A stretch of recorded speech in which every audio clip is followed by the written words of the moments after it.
Bonsoir, voici les titres de l'actualité de ce 6 juillet. Il y a 60 82 000 habitants en France, c'est le chiffre officiel du recensement effectué cette année, 2 millions de plus qu'il y a 9 ans, et quelques villes en forte croissance, dont Nantes, Toulouse, Montpellier et Lyon.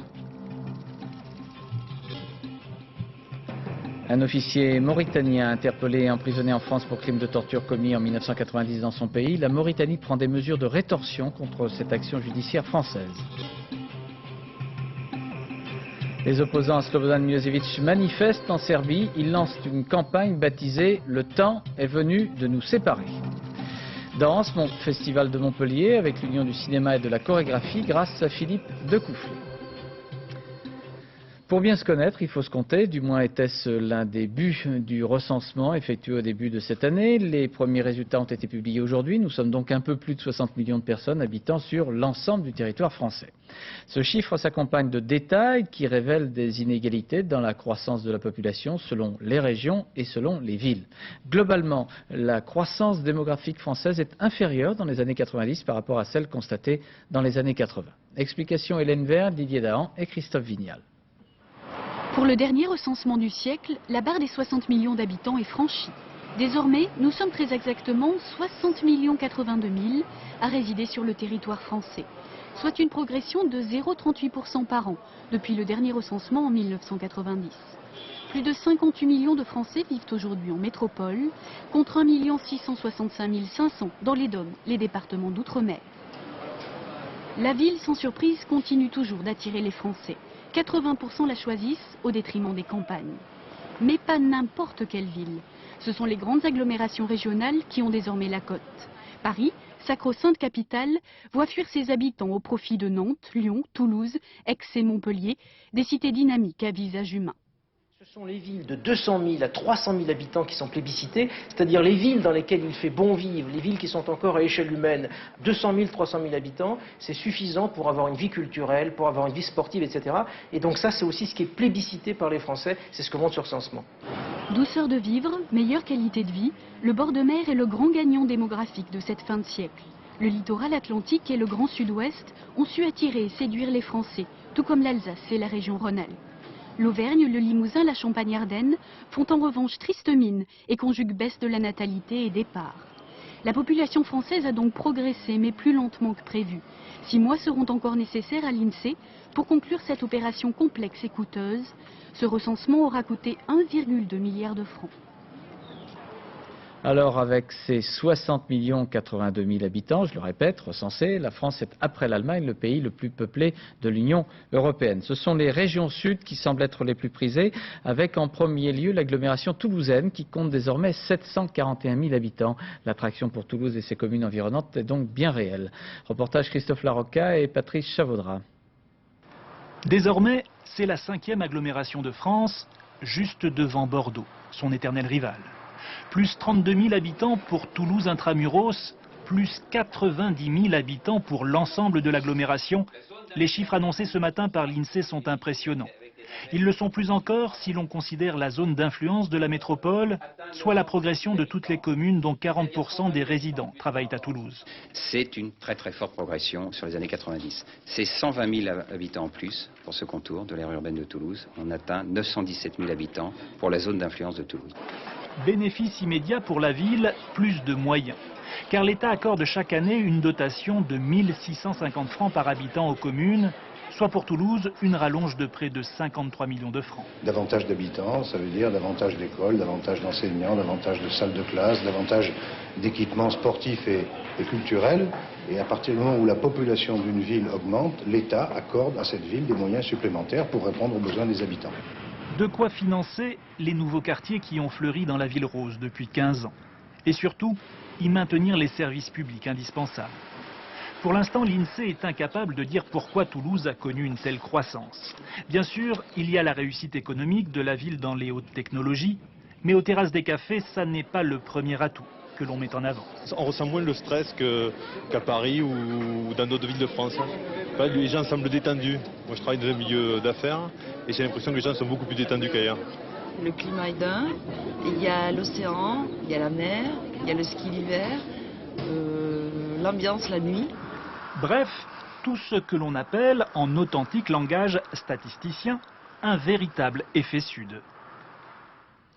Et la répartition de la population française connaît aussi un changement constant en faveur des villes moyennes, éloignées notamment du centre de la capitale parisienne. C'est l'effet des villes nouvelles qui se poursuit.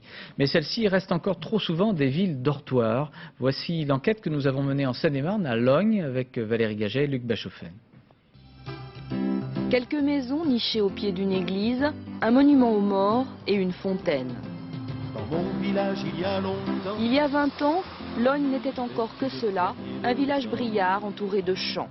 La rue de la Mairie n'avait guère changé depuis l'époque de ces photos prises au début du siècle. on prenait l'eau à la fontaine. Ginette Dos Santos est l'un des rares témoins de ce passé rural. Elle se souvient encore de l'école qui jouxtait la mairie. Là, c'était la cour. Les arbres sont là. Moi, je les ai toujours connus. Surtout celui-là, ceux-là, ils sont peut-être un peu plus jeunes. Et dans le coin, là, vous aviez un préau avec les cabinets, ce qu'on appelait les cabinets en rang d'oignon. Mais Lognes, aujourd'hui, n'a plus rien d'un village. En 20 ans, sa population a été multipliée par 57. De 248 habitants en 77, on est arrivé à près de 15 000 en 95. Autour du vieux centre, la ville s'est répandue comme une traînée de poudre, d'abord vers l'ouest, puis progressivement vers l'est. Je trouve que ça a fait très très vite, trop vite peut-être. Une ville traditionnelle aurait grossi comme ça en 100 ans. Nous, on l'a fait en 25 ans. Ici, malgré les apparences, pas d'urbanisation sauvage, tout a été planifié car Lognes fait partie de la ville nouvelle de Marne-la-Vallée. Organisée ou pas, l'urbanisation a gagné toutes les communes situées dans la périphérie des grandes villes. En Île-de-France, cette carte montre bien comment les Parisiens ont délaissé le centre pour aller se loger de plus en plus loin. Jean-Pierre Lugan est de ceux-là. À Lognes, il a construit sa maison pour avoir la verdure sans l'isolement. On se sent proche de Paris. Et alors, il faut savoir que le nerf de la guerre pour un lieu comme celui-ci, c'est le RER. On sait qu'il y a des moments où il ne faut pas prendre sa voiture, mais on sait qu'avec le métro, on est dans Paris. Donc on a ce cordon ombilical qui permet vraiment de se sentir quand même très proche de la capitale. Mais cette proximité, 33 minutes en RER, pose aussi problème. À Lognes, 2 habitants sur 3 travaillent à Paris ou en proche banlieue. Pour perdre ses allures de dortoir, la ville doit inverser le sens des déplacements. Il y a beaucoup d'emplois sur place. J'espère qu'au fur et à mesure, les habitants qui, eux, font le chemin inverse pour venir travailler sur la commune, décideront d'habiter dans la ville. Et comme cela, nous trouverons un réel équilibre entre habitat et emploi. L'urbanisation entraîne aussi un grignotage des espaces naturels. Ce verger ou ce champ de maïs résisteront-ils longtemps à l'avancée des bulldozers? Certains experts estiment qu'il faudrait aider les communes périphériques à résister à la pression foncière en les dédommageant si, au lieu de construire, elles préservent des espaces verts. Sinon, en Île-de-France comme ailleurs, les gens continueront à s'agglutiner dans les banlieues. Les Allemands ont trouvé une solution. Ils maîtrisent l'occupation du sol, l'intercommunalité est très développée et ils construisent ce qu'ils appellent des villes en grappes, comme des grappes de raisin, vous voyez, avec des baies. C'est-à-dire que plutôt que d'avoir une ville de 1 million d'habitants, ils ont 4 villes de 250 000. Le développement des villes est signe de modernité. Ce n'est donc pas forcément un mal, à condition de ne pas franchir le seuil qui sépare croissance et excroissance. Dans ma ville, même au seuil de l'an 2000. L'emploi ou l'environnement, un débat pervers est posé à Bourg-Fidèle dans le département des Ardennes. Une usine de traitement de batteries responsable d'une pollution au plomb doit être fermée sur décision de justice. Le député local parle d'une décision idiote et imbécile et les salariés de l'usine montent une sorte de vraie fausse séquestration de leur direction pour éviter la fermeture de l'entreprise. Le tout vous est maintenant raconté par Louis Carzou et Alexis Delcourt. Des salariés mobilisés contre une décision de justice prise pour les protéger et qui font le piquet devant leur usine pour en garantir le bon fonctionnement. Telle est la situation pour le moins paradoxale de l'entreprise Métal Blanc à Bourg-Fidèle dans les Ardennes. Cette usine spécialisée dans le retraitement de batteries est officiellement fermée depuis hier sur décision de justice. Motif, une pollution constante, surtout au plomb, depuis près de 30 ans. Malgré les rappels à l'ordre, la mise aux normes a traîné. Alors la justice a fini par frapper et prononcer la fermeture. mais encore trop vite au goût des salariés auxquels la direction fait craindre la fermeture pure et simple de l'usine, seule source d'emploi pour le village. Les Ardennes, c'est un pays de fonderie. Vous croyez qu'il n'y a aucune usine qui pollue? Métal Blanc se met aux normes depuis déjà pas mal d'années. Ils vont se mettre encore plus aux normes, mais qu'on leur laisse le temps, au moins. Qu'on leur laisse le temps. Hier, lundi, la situation semblait s'être tendue avec la retenue contre leur gré du PDG et du directeur de l'usine à l'intérieur des locaux. Mais c'est le directeur lui-même qui a guidé notre passage dans l'entreprise cet après-midi et le parquet de Charleville-Mézières émet de sérieux doutes sur la réalité de la séquestration du président de Métal Blanc, qui fait par ailleurs l'objet d'une convocation. Je crois que, vous savez, je laisse toujours aux comédiens l'art de la mise en scène. Je crois que ce n'est pas un rôle dévolu aux industriels. Je ne crois pas, selon les éléments dont je dispose bien entendu, qu'il y ait eu séquestration. Je crois qu'il y a une volonté de passer outre. Et comme je vous le disais, cette volonté de passer outre est une infraction de la loi pénale. Restent les habitants du village, simples riverains de l'usine, pour lesquels la patience n'a décidément rien d'une vertu. Je les comprends qu'ils veulent se défendre, c'est normal. Aujourd'hui, ils n'ont plus de travail, qu'est-ce qu'ils vont faire demain? Il ne faut pas qu'ils nous en veuillent à nous aussi, parce qu'il faut qu'ils comprennent que moi, c'est la santé de mes filles. Je ne me bats pas contre eux, je me bats contre la pollution. S'ils ne peuvent pas la stopper, c'est tout. Et je crois qu'il n'y a pas d'autre solution que la fermeture de l'usine. Et devant le taux de plomb relevé dans le sang de ces deux filles, plus du double du maximum toléré après 1 an de traitement, Nelly, elle, a décidé de quitter Bourg-Fidèle.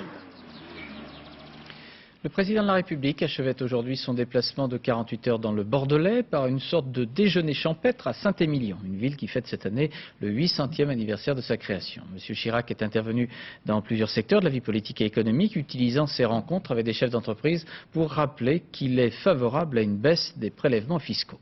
Reportage Véronique Saint-Olive et Jean Cornu. Plongé au cœur du centre de simulation nucléaire. Une haute technologie qui fonctionne grâce aux données obtenues avec les derniers essais de Mururoa en 1995. Hommage aux scientifiques, Jacques Chirac, grand exemple sur ce laboratoire d'Aquitaine pour vanter la décentralisation et l'activité locale. Et surtout, pour critiquer des impôts qu'il estime trop lourds et qui entraîneraient selon lui une fuite des cerveaux. Une leçon destinée au Premier ministre. Nous connaissons actuellement une croissance soutenue. Elle crée de nouvelles marges de manœuvre pour nos finances publiques. C'est une période très favorable pour mettre en œuvre les réformes qui renforceront l'efficacité de la puissance publique au bénéfice des citoyens, tout en allégeant les prélèvements qui pèsent sur l'activité et l'emploi. Dernière étape d'un déplacement de 48 heures sur les terres d'Alain Juppé avec une halte à Saint-Émilion.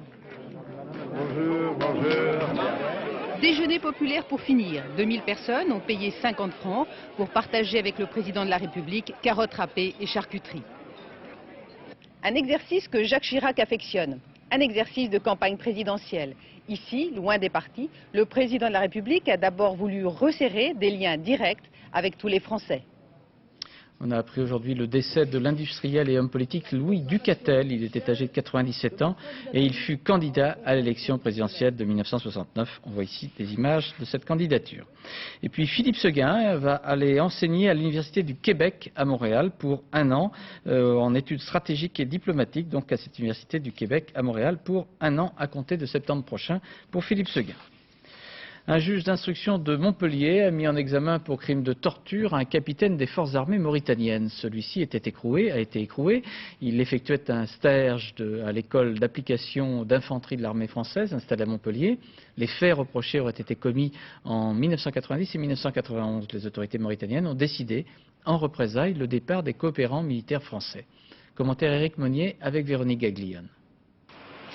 C'est dans l'enceinte même de cette école, l'école du commissariat de l'armée de terre à Montpellier, où il était en stage, que l'officier mauritanien a été arrêté. Le capitaine Eli Oulda a été mis en examen suite à un dépôt de plainte de 2 organisations de défense des droits de l'homme. 2 anciens officiers mauritaniens l'accusent de torture. Ce matin, dans le quotidien Libération, l'une des victimes livre quelques détails sur les méthodes présumées du capitaine Oulda. On vous attache les mains et les pieds, on vous met à plat ventre et il frappe avec des fils électriques. On ne pouvait même pas s'asseoir, encore moins s'allonger. Pour se reposer, on mettait les pieds sur quelqu'un, chacun son tour. Il ne s'agit pas d'exactions limitées, mais de véritables tortures au sens où on l'entend dans le cadre des textes internationaux de répression de la torture et du code pénal français. C'est en s'appuyant justement sur la Convention internationale contre la torture, signée par la France, qu'un juge français a envoyé le capitaine Oulda dormir dans cette prison. Une première en France, puisqu'il s'agit de faits, s'ils sont avérés, remontant à 1990, commis par un étranger, sur un étranger, dans un pays étranger. Une innovation juridique qui n'a pas l'heure de plaire au président mauritanien Ould Taya. Cet ami de la France a décidé hier le renvoi des coopérants militaires français et le rétablissement des visas d'entrée pour les ressortissants français. En Mauritanie, une loi a amnistié toute infraction criminelle commise entre 89 et 92 au nom de la réconciliation nationale. Est-ce que cette réconciliation n'est finalement pas l'objectif premier de la justice internationale? Est-ce que cette justice internationale peut, au nom de principes, mettre à néant tous les efforts fournis par ce pays? Une affaire qui complique les relations entre la France et l'un de ses partenaires privilégiés et qui illustre le conflit entre exigence de justice et pragmatisme politique. En Serbie, les manifestations d'opposition à Slobodan Milosevic se succèdent. Une campagne organisée par des syndicats et des organisations non gouvernementales vient d'être lancée avec un slogan « Le temps est venu de nous séparer ». Mais ces différentes marques d'opposition ne semblent guère émouvoir Slobodan Milosevic. Commentaire Patrice Romden. En ce mardi 6 juillet, monsieur et madame Milosevic sont sortis. Poignée de main entre le président yougoslave et son homologue serbe, Milan Milutinovic, les deux hommes ont en commun d'être sous le coup d'une inculpation du tribunal pénal international pour crimes contre l'humanité. Il est ici question de célébrer le 58e anniversaire du soulèvement des Serbes contre l'occupation allemande pendant la Seconde Guerre mondiale. À la cérémonie, le gratin de la police et celui de l'armée ont été conviés, un peu comme si les dignitaires du régime voulaient médiatiser une sérénité à laquelle la rue, elle, donne un écho dissonant. Quelques 20 000 personnes hier à Leskovac, 250 km au sud de Belgrade. Initialement, la manifestation vise un responsable politique local. En route, le cortège s'en prend à Milosevic, dont il réclame la démission. On appelle au changement, on fustige les voleurs, la police ne bronche pas. Dans un sens, dit cette jeune femme, c'est notre manière de marquer le renouveau de notre pays et de notre ville. On l'a mérité, cela fait trop longtemps que nous nous taisons. Ras-le-bol des guerres s'emporte celui-ci, on en a assez de tout ce qui se passe en Serbie. Arrêté hier, l'organisateur de cette manifestation a été condamné à 1 mois de prison. Et alors, semble dire les étudiants de Niš ou l'Assemblée municipale de Novi Sad qui réclament aujourd'hui à leur tour la démission de Milosevic et la libéralisation des médias. Dans ce brouhaha, un homme fait irruption. Vuk Drašković, jadis opposant, puis rallié à Milosevic, de nouveau dans l'opposition pendant la guerre au Kosovo, pour aujourd'hui faire plus ou moins clairement acte de candidature au poste de Premier ministre. Dans l'opposition, mais pas trop, Vuk Drašković se propose de servir Milosevic, alors qu'au fond il ne rêve que d'une chose, prendre sa place. Au Kosovo, les premiers éléments du contingent russe se sont déployés près de Pristina. Ils seront sous les ordres du commandant de la Force internationale de paix. D'autres avions venus de Moscou doivent acheminer de nouveaux soldats russes dans les heures et les jours qui viennent. Ceux-ci seraient installés dans le district d'Oraovac, où vivent actuellement plusieurs milliers de Serbes. Près de Pristina, ce sont les soldats anglais qui doivent maintenant tenter d'organiser du mieux possible le redémarrage des activités industrielles, ainsi pour la réouverture du complexe thermoélectrique de Dobilic, où travaillaient, avant les bombardements de l'OTAN, 1500 personnes. Les militaires britanniques doivent tenir compte des demandes à la fois albanaises et serbes. Reportage Agnès Varamian et Nathalie Gallet. En 2 jours, la nouvelle s'est vite répandue. La mine de charbon, la centrale électrique, le complexe industriel d'Obilic est prêt à rouvrir. L'usine est intacte. L'OTAN dit ne pas l'avoir bombardée parce que tout simplement, elle ne fonctionnait pas. C'est la Serbie qui fournissait l'électricité du Kosovo. La nouvelle s'est répandue, alors les anciens ouvriers accourent. Les Albanais, les plus pressés, chassés ou partis de l'usine il y a 10 ans lors de la suppression de l'autonomie du Kosovo, ils étaient au chômage depuis. C'est le jeune sergent-chef Terilli du 20e régiment de génie britannique qui négocie les listes de ceux qui travailleront, et aujourd'hui il y a trop de monde. Ne vous inquiétez pas, vous rentrerez tous. Il faut attendre. On nous a mis dehors en 1 jour, mais on ne peut pas revenir aussi vite. Le jeune sergent-chef a bien préparé son affaire. Il s'appuie sur des ingénieurs, des cadres des deux camps à qui il a donné des assurances. Alors pendant que les Albanais sans travail aujourd'hui s'en vont, de l'autre côté de la route, le sergent rassure les ouvriers serbes. Car ces gens ont peur. Terilli le sait comme tous d'ailleurs, mais il évitera d'en parler. Le directeur commercial serbe de l'usine a été assassiné la nuit dernière. Il est où Zoran Kontić? Qui l'a tué? Laisse-moi t'expliquer. Tu sais bien que l'incident n'a pas eu lieu dans l'usine, mais chez lui. Ça ne change rien. Mais vous savez comme moi qu'au Kosovo, on peut nous tuer. Une vie serbe ne vaut rien. Mais cet ingénieur ne ramènera pas la confiance. Ses compatriotes l'accusent même de ne penser qu'à ses intérêts personnels. Des Serbes terrorisés, des Albanais sous-qualifiés, le génie anglais affirme pourtant que dans quelques jours du charbon sortira de la mine, qu'Albanais et Serbes travailleront ensemble. Pour réparer cette usine vétuste, des compagnies d'électricité privées anglaises ont même été contactées. Mais on ne sait pas qui payera les futurs salaires. En Israël, après 6 semaines de tractations politiques plutôt complexes, le Premier ministre Ehud Barak a prononcé son discours d'investiture à la Knesset à Jérusalem. M. Barak appelle à une paix des braves avec les Arabes, mais la composition de son gouvernement laisse un peu perplexe son propre électorat. Commentaire Charles Anderlin. Un Premier ministre s'en va, Benjamin Netanyahou quitte la Knesset, le Parlement israélien. Il abandonne la vie politique et laisse sa place au nouveau chef du gouvernement, Ehud Barak, qui dans son discours d'investiture déclare « Notre mission suprême est d'instaurer une paix globale dans ce Proche-Orient où il y a eu trop de guerres ». Le nouveau Premier ministre s'est donné 1 an pour conclure des traités de paix avec les Palestiniens et la Syrie. Pour cela, il dispose d'une majorité de plus de 75 sièges sur 120. Je pense que la coalition est une coalition solide qui va permettre au Premier ministre et à toute l'équipe de faire un progrès sérieux et considérable dans le processus de paix. Shlomo Ben-Ami fait contre mauvaise fortune bon cœur. Professeur d'université, ancien ambassadeur, il briguait les affaires étrangères ou les finances, certainement pas la police. Et comme de nombreux travaillistes, il trouve la coalition de M. Barak hétéroclite et les accords avec les orthodoxes surprenants. En Allemagne, c'est le déménagement du siècle de Bonn à Berlin. Le transfert des meubles et dossiers des parlementaires a commencé et doit se poursuivre jusqu'au 31 juillet. Il y a quand même 669 députés et près de 3500 collaborateurs et fonctionnaires qui changent ainsi de lieu de travail. Reportage Philippe Visserias et Daniel Lévy. Jamais en Allemagne, un train de marchandises n'avait suscité un tel engouement médiatique. 5 heures ce matin, le premier convoi en provenance du Bundestag arrive en gare de Berlin. À l'intérieur de ces containers, des meubles et des documents appartenant aux 669 députés du Parlement. Tout au long du mois de juillet, 19 trains comme celui-ci seront nécessaires pour assurer le déménagement le plus attendu de l'après-guerre, celui des institutions fédérales de Bonn à Berlin. Ici, au Reichstag, la première session parlementaire se tiendra le 6 septembre prochain. Vesna Popovic vient de découvrir ses nouveaux bureaux. Pour cette Française, assistante parlementaire au Bundestag, Berlin est une capitale naturelle pour l'Allemagne. Je pense qu'à long terme, Berlin correspond mieux au nouveau statut de l'Allemagne après la réunification. Bonn a toujours été la capitale provisoire. Il a toujours été clair que Berlin serait la capitale une fois l'Allemagne réunifiée. C'est le cas maintenant. Berlin, ce n'est pas seulement la nouvelle capitale de l'Allemagne, c'est aussi un pont avec les pays de l'Est. Depuis des années, autour du Reichstag, Berlin est un immense chantier. Nouveaux bureaux, nouvelle chancellerie, la ville veut imposer son dynamisme. Tout cela ne plaît guère à Friedel Drotzburg. Son restaurant est un véritable musée de la vie politique ouest-allemande. On y voit Willy Brandt, De Gaulle et Adenauer. Friedel Drotzburg aurait souhaité que la capitale fédérale reste à Bonn.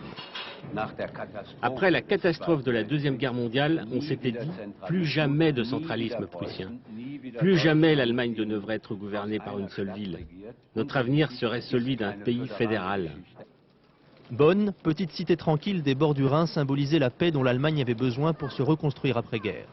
Aujourd'hui, on lui préfère Berlin et sa nouvelle Potsdamer-Platz, élevée sur le No Man's Land. Symbole de l'affrontement entre l'Europe de l'Ouest et l'Europe de l'Est, la ville de Berlin a longtemps fait peur aux Allemands. Aujourd'hui, avec le transfert des institutions fédérales, la ville de Berlin espère devenir la vitrine d'une Allemagne moderne, mais qui regarde son passé avec sérénité. 5 jours après l'accident du téléphérique du Pic de Bure dans les Hautes-Alpes, le procureur de la République de Gap a annoncé l'ouverture d'une information judiciaire contre X pour tenter de comprendre ce qui a causé la mort de 20 personnes le 1er juillet dernier. C'est un véritable trafic sur le marché français et dans les pays d'Europe du Nord qui vient d'être découvert par les douaniers du Havre. Un trafic d'œufs préhistoriques. 315 œufs enfermés dans 21 caisses. Ces œufs proviennent d'une espèce d'oiseau du Quaternaire, on l'appelle l'oiseau éléphant et il est originaire de Madagascar. Chacun de ces œufs est estimé à plus de 10 000 francs. Reportage Géraldine Dalban-Morena, c'est Madi Diawara. Ils sont certes cassés, recollés, mais finalement pour leur âge, ils sont plutôt bien conservés. Ces œufs ont été pondus par un Aepiornis, une espèce disparue il y a plus de 1000 ans.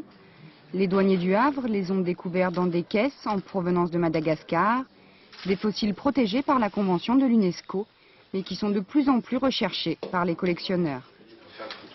Ces œufs auraient atteint, lors d'une vente à Drouot, un œuf complet d'Aepiornis aurait atteint le prix de 140 000 francs, ce qui est énorme. Et donc l'intérêt de la saisie va être peut-être de ralentir et de réfréner un peu les ardeurs des collecteurs sauvages. Au Muséum d'histoire naturelle de Paris, les paléontologues français ont réussi à reconstituer le squelette de cet animal disparu. 3 mètres de haut, un corps proche de celui de l'autruche, un cou et une tête de dinosaure. Mais chaque œuf qui disparaît sur le marché clandestin, c'est une information perdue, un trafic qui menace toutes les richesses du patrimoine archéologique. C'est la première fois qu'on saisit ce type de marchandises, en tout cas avec ce volume-là. Par contre, pour d'autres types de marchandises, genre produits archéologiques, morceaux de statues, morceaux de temples, il arrive qu'effectivement on fasse ce genre de constatation. C'est déjà arrivé ici, par exemple, sur des articles en provenance de Thaïlande. Les 315 œufs d'Aepiornis vont maintenant pouvoir rejoindre leur pays d'origine qu'ils n'auraient jamais dû quitter, Madagascar. Du sport, du cyclisme avec le Tour de France, l'arrivée de la 3e étape Nantes-Laval et bis repetita, regardez bien, le Belge Tom Stils gagne l'étape au sprint, garde le maillot vert et l'Estonien, le voilà Tom Stils, et l'Estonien Kirsipiu est toujours maillot jaune. Le voici. À noter l'échappée quand même de 121 km effectuée par l'Italien Massimo Giuni et le Français Frédéric Guédon, mais en vain. Or, le peloton, il y a la caravane du Tour de France qui précède de plusieurs heures le passage des coureurs avec un lot fourni de casquettes et autres gadgets gracieusement jetés aux foules.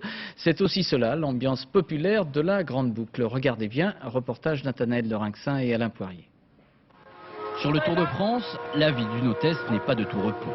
On a beau distribuer du fromage, la demande est importante, les stocks fondent vite. Alors, il faut ravitailler 2 fois par jour et en moins de 2 minutes. On a environ 200 000 camemberts et 200 000 petits cœurs en mousse. Et environ chaque jour entre 12 et 20 000 suivant les étapes. La caravane emprunte la route des coureurs environ 1 heure avant leur passage. Au programme, musique, klaxons, sourires et cadeaux. Cette hôtesse lance au public 4000 petits sacs jaunes par jour. Sur le bord de la route, le public, toujours aussi nombreux, s'arrache les casquettes, autocollants et autres saucissons envoyés par les hôtesses. Peu importe le cadeau, l'essentiel c'est d'obtenir quelque chose, coûte que coûte. Dans leur véhicule, les jeunes filles doivent faire preuve de prudence. Un fromage mal donné, vous risquez de vous faire griffer. Finalement, moi je regarde même pas les têtes, je regarde surtout les mains. Savoir celles qui ont l'air d'être agressives, très stressées, comme ça. Non, les têtes, je peux pas les voir.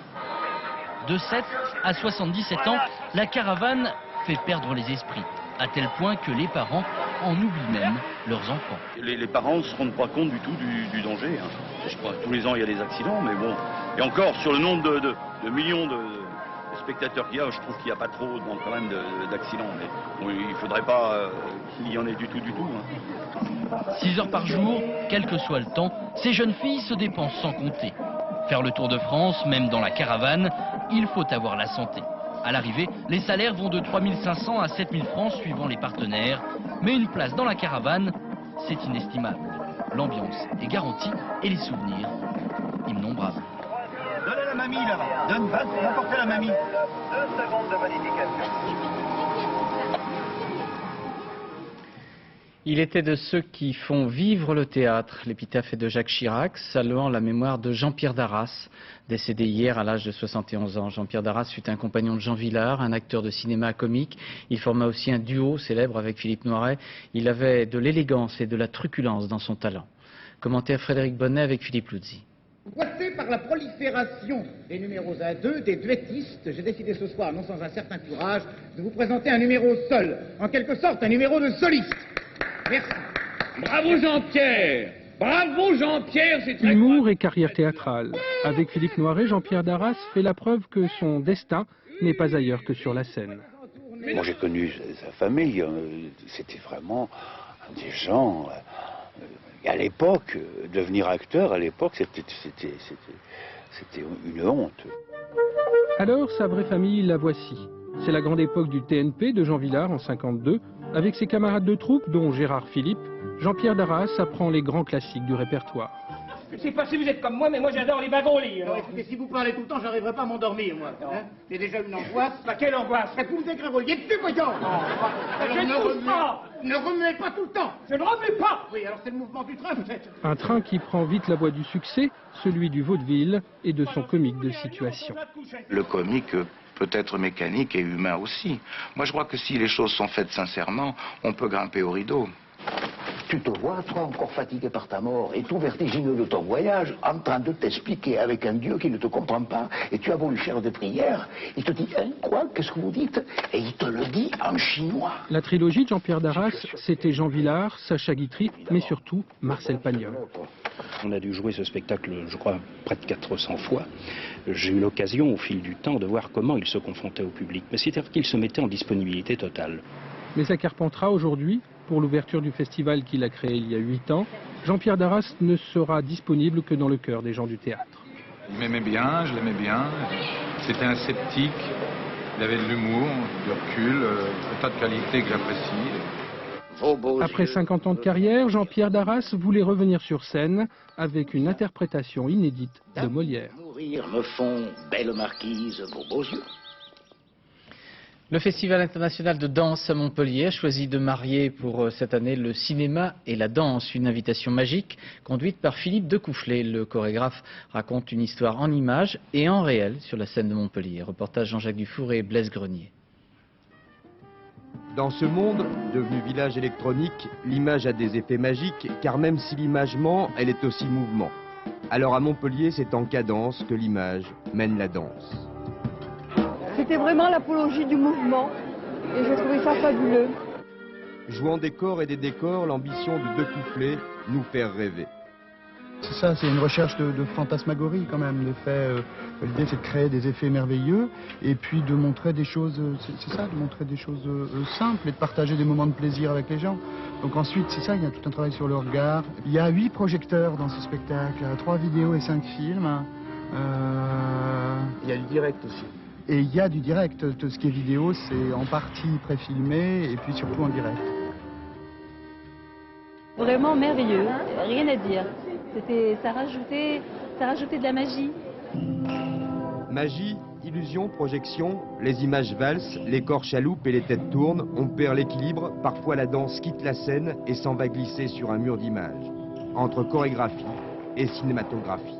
Ils sont effectivement des chorégraphes, puisque la danse qu'on voit sur les écrans, c'est des danses qu'eux-mêmes fabriquent.